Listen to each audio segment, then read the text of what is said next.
Շնորհակալություն, հարգելի գործընկերներ, սիրելի քաղաքացիներ, ես ինձ մի պահ փորձում էի ուղղակի դուրս բերել այս դահլիճից եւ տան էկրանից այս կողմ նայել, որպես ցեղասպանության զոհ իմ տատիկի, ում ես տեսել եմ թոր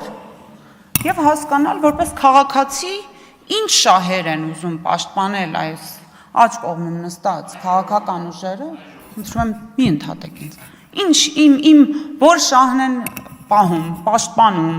ինչ եմ ես զգում, արդյոք իմ ինքնությունը,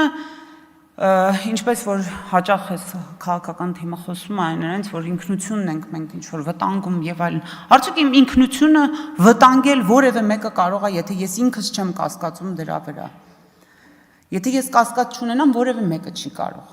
Ձեր մեջ փնտրեք ձեր կասկածները։ Ինչի՞ չեք բերում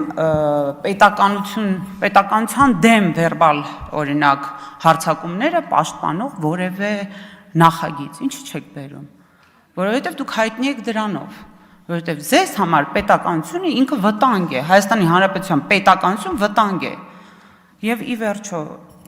ինչքան կարելի է դուրս մնալ ժամանակից, ժողովուրդ։ Մի հատ պետք է ինքնահայեցում անեք եւ հասկանաք, դուք ուր եք, որտեղ եք տեղավորվում, Հայաստանի Հանրապետությունը ապրում է իրական կյանքով, իրական քաղաքացիներով, որտեղ եք դուք տեղավորվել։ Շնորհակալություն։